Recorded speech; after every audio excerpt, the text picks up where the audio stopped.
I have a question. How do you study the market? What are you looking out for? And what do you want to see in the market before you actually take a trade? So come with me today as I show you exactly how I study. Also, let's not forget that today's Monday is the first trading day of the week, and I got some beautiful trades today. Actually, I saw four entries, but remember that I'm in a study phase, right? Today is one of those days I've sat in front of my computer looking at the market. Yesterday was Sunday, and I took a goal on trade, sorry, on BTC, and it went on so well. I read a comment and someone said, "You're not a bad trader, you're just greedy." And I was like, "You don't have to call me out like that." So I'm going to show you guys exactly what I want to see in the market. And other people were suggesting I should change my strategy. I don't need to change my strategy because this is something that I've studied before. I don't agree with the people who say I changed my strategy, but I agree with the person who said that I am not a bad trader. I'm an amazing trader, but I'm just greedy. That is very true. So let's go to the chart together and let's study together. After our study, I'm going to show you some trades that I saw today. I saw two trades today, one on Euro USD and one on gold. Yesterday, I saw two trades on BTC. So let's just go. Remember I said that I was going to start trading again from an account in January. For now, the only thing that I do is study and forward trade, basically forward test the market basically. Also, I want to make another video where I will share with you guys my goal for 2026 when it comes to trading and how I plan on executing, not actually a goal, the system that I will have for 2026 and how I plan on executing that system and that plan. So let's go to the chart together and yeah. And when I say market moves from a liquidity point to another liquidity point, this is what I mean. Market literally moves from an internal range liquidity, which is a fair value gap sometimes. Well, I mostly work with fair value gaps on the 4 hours time frame, to an external range liquidity, which is a previous high. In case of we are working um with a bullish market. In case the market is bearish, we all know that it's going to be a different scenario.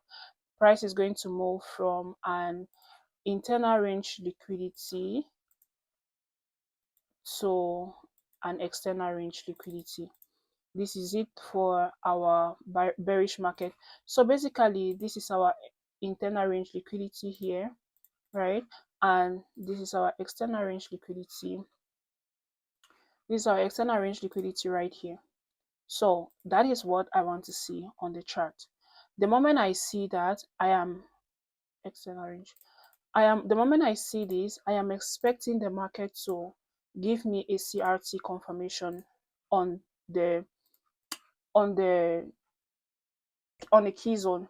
So number one, my key zones are internal range liquidity and external range liquidity. So let's take for example, we are in a buying market, right? And price gets to this key zone here. What do I want to see? I want to see the market create something like this. Let's make this a little bit more clear. Okay, something like this. Then it creates another candlestick like this, right? Then we have a wick below.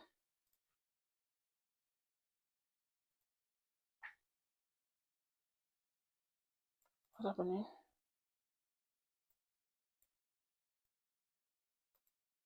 So we have a wick below like so.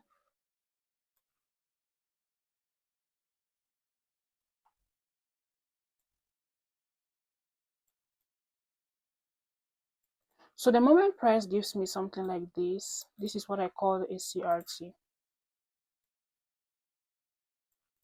right? Price is going to sweep the previous liquidity, and we are expecting from here, I'm expecting for price to move the same thing here. So I will go to the chart right now and I'm going to show you everything step by step from the higher time frame, which is for me, or I trade on the weekend. I try to see how the chart closed or how the market closed the previous week. Let's say for example, right now we are on BTC, right? This is last week candlestick. This is last week closed bearish, right? And we had a rejection. Now when we had this rejection, for me, I think that this week is still going to keep selling, It might and might not happen that way, but I'm expecting some more sales on BTC this week. Now, on the weekly time frame, I want to mark the previous weekly high and the previous weekly low. So this is my previous weekly low, and this is the previous weekly high here. From this, we know that our market is about to have a continuation this week and not a reversal. Okay, the next thing that I will do is I'll go to the daily time frame. On the daily time frame, I want to ask myself, do we have an internal range liquidity? And the answer is yes. This is our internal range liquidity right here. Now that we've marked our internal range liquidity, the next thing I want to ask is, um, do we have an external range liquidity on the daily time frame? And the answer again is yes, right? So on the daily time frame, this is our internal range liquidity here, and this is our external range liquidity right here. So now that we have this information, I will drop to the 4 hours because it's on the 4 hours that everything works out perfectly for me. So I'll go on the 4 hours. On the 4 hours, I create another narrative. Where is market coming from on the 4 hours? Market is coming from an internal range liquidity. And where is market going to on the 4 hours? Market is going to an external range liquidity. Now, if we look very well here on BTC, we are going to see this break of structure here, right? But if you're looking very well, was there any internal range liquidity here? The answer is no, there was no internal range liquidity. But if I'm looking here, I'm going to see an internal range liquidity right here. Okay, I'm going to go where this actually happened and I'm going to show you exactly how that worked out. So I'm going to take an example, this zone here. First things first, what was the structure? The structure here is bearish. The next question is, do we have an external range liquidity? Yes, we do have an external range liquidity, which is here. And did we have an internal range liquidity? Of course, we did have an internal range liquidity, which is right here. So we have our internal and external range liquidity. What are we looking for next? We want to see a CRT candlestick form. Now, do we have a CRT candlestick? Of course we did, which is right here, right? This is our CRT candlestick here, right? Now, the next thing that I want to do is that I'll drop to the 15 minutes to look for an entry. But one thing that I've tweaked a little bit is that I'm going to mark the high of the candlestick that caused the CRT. I don't know if I've been understood. So this is the high of the candlestick that caused the CRT here. And I'm going to put that in a line so it's a little bit much more visible. So this is it here, the high that caused the CRT, right? Now this is going to be my stop loss. I'll go to the 15-minute time frame. And on the 15-minute time frame, what am I looking out for? I want to see a liquidity sweep, a change in character, and a fair value gap on the 15-minute time frame. Considering that my stop loss is going to be here, because if price goes above this zone, that means the analysis was wrong, or not basically the analysis was wrong, but the trade has failed. That is all. So I have a liquidity sweep. I have a change in character here, and there is a fair value gap right here. There is a fair value gap here. What do? I enter here and I set my stop loss on this line here. Then my TP is our external range liquidity. That is it. This is our external range liquidity here. So I'm targeting that zone. That is going to give me like a 1:4.14. Now, one thing that I like to do, that I'm learning or I'm adding to whatever I'm doing, is that I target 50% of this range. So where is 50%? 50% is somewhere here. So that 50% is going to give me like a 1:1, which is not so good. But at the end of the day, it is still profit. It's a 1:1.62. It is still profit. Then when this happens, I am going to break even at entry for my second entry. Then the rest is going to run to the last point.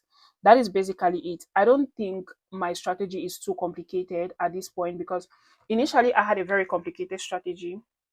And it was very difficult for me to like understand exactly what I'm doing. But I think that adding CRT to my candlestick, to my entry confirmation or to my trend confirmation, it makes things much more easier for me, because the moment I don't see a CRT pattern, it just means that this trade is not for me. So basically what I'm doing is that I am combining internal range liquidity, external range liquidity plus CRT.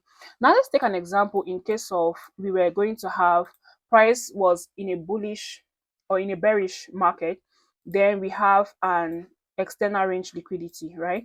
Price took out the external range liquidity, and what happened? This is a trade that I saw yesterday, and I think I'm going to take you to that chart and I'll show you exactly how it was. So I saw this CRT pattern here, then I dropped to the 15-minute time frame. On the 15-minute time frame, what do I see? I see a liquidity sweep, change in character, fair value gap. Then this is where I entered here, and I think I came on this trade a little bit late, but market tapped me in finally. So stop loss on this line here, then TP all the way, and actually it hits TP. This is it. So I'm going to take you to the trade that I said I saw today. First one was on Euro USD. No, let's go for BTC first. I think I saw BTC yesterday. This is the trade on, no, this is not it. The trade on BTC here. Okay, this is the trade on BTC, and I think we've not hit TP yet, but we are definitely going to hit TP, right? So far, this trade was going for a 1:3.59, and I saw another entry, which is this one. But let's talk about this one first. This is basically what I saw. Liquidity sweep, change in character, price tapped me in, and it literally moved. And price kept on giving me move to the upside, right? Then I saw this break of structure and this fair value gap here. Initially, my stop loss was somewhere here. My stop loss was somewhere here for a 1:2 point. I was targeting this high here, so it was this zone here. So price literally gave me TP, and right now I am waiting for price to come back here, and I'll see if I'll have another entry. That is it for BTC. Now let's go to gold. On gold, I was looking at gold on Friday after the market closed on Friday, and when I went to the 4 hours time frame, I came to the realization that we have tapped into an internal range liquidity. Then I saw this CRT pattern here. This is CRT pattern. I don't know if you guys can see it, but I saw this CRT pattern here. Then what did I do next? I dropped to the 15-minute time frame. I missed the first entry, but I was like, I'm not going to miss the second one. Now, what do I mean by miss the first entry? We had a liquidity sweep here. We had a change in character here. We had a fair value gap here and an inducement, because I've noticed that gold works more with inducements, right? So price tapped me in here first, then it was already gone, like market was already gone. So I waited for market to give me this break of structure here. There was a fair value gap, so I entered here and I set my stop loss somewhere here. Now I'm waiting for market to hit, and it's going for a 1:2. I'm targeting the external range liquidity, which is here. But so far, price open again this morning, right? Price open again this morning, and we have a new CRT somewhere here. And if I had entered at this candlestick, I would have had a good trade. But that is cool. That is okay. So from here, I think gold is about to move again to the upside. We have this high here, but it's not going to be greedy. Someone told me I was greedy, so I'm no longer greedy. Okay, now when you look at Euro USD, the same thing happened. I marked my internal range liquidity, I marked my CRT high and CRT low. Then the next thing that I did is I saw a CRT, I dropped to the 15-minute time frame again. Then what happened? We had a liquidity sweep, change in character. I entered at this other block here. Then price has been moving from there. So I think price is going to tap here again. And for gold, for Euro USD, I already hit a 1:2, and price actually gave a 1:3 point, a 1:4.12. But I was targeting a 1:2. That is where I was targeting. So basically, so one thing I can say about my strategy right now is that it is very easy for me to work with. It's less complicated, and also it makes me trade in such a way that I know step by step what I want to see. And one thing that is making things even fun for me right now is that when I go to the chart, I tell myself, okay, I have seen this. What am I waiting for next? I've seen that other one. What am I waiting for next? I've seen this other one. What am I waiting for next? So step by step, this way, it makes things much more easier for me. So basically, that is how I trade now. And I hope you guys find some values in these videos that I'm recording. And I want to say something. Whatever video that I'm recording here, this is my journey. I know that people want to give their opinions, which is very good. I don't see opinions as a bad thing. But how the opinion come is the problem. I know that this is the internet and I cannot really control how people are what people are going to say. But at the same time, what I want to say is that we all have different trading journeys. Your trading journey is not going to be mine, and my trading journey is not going to be yours. I welcome critical criticism, right? I welcome kind criticisms. When someone tells me something like, oh, you're actually doing this thing well, but I think you can change this, you can fix that, that is cool. But someone come into my comment section and say something like, oh, you're very slow, or you're very confused, something like that. Maybe I'm confused, I don't know, but this is literally how the journey is for me. I don't know how the journey is for other people, right? Now, initially, when I was coming into the trading industry, I thought that by this time I'll be a millionaire. But that is not the experience that I'm having right now. And am I feeling bad about it? Of course, no. I am actually very grateful that I'm going through these steps. It is molding me, it is teaching me. I am embracing the pain, I am embracing everything that comes with it. So I am not going to rush the journey, but I know that definitely it's going to work out. I don't know how, but I know that it's going to work out. That is all I know. And at the end of the day, I'm going to look back at these videos that I'm recording and I'm going to be so grateful. I know I was saying that by the end of this year, but I think by the end of this year, well, a lot have changed, guys, but we are going to talk about that in another video. And if you want to watch that video, please make sure you like, comment, and subscribe to my YouTube channel, and we see how we are moving from here. Thank you so much for watching, and I'm going to see you in another one. Don't forget to comment, okay?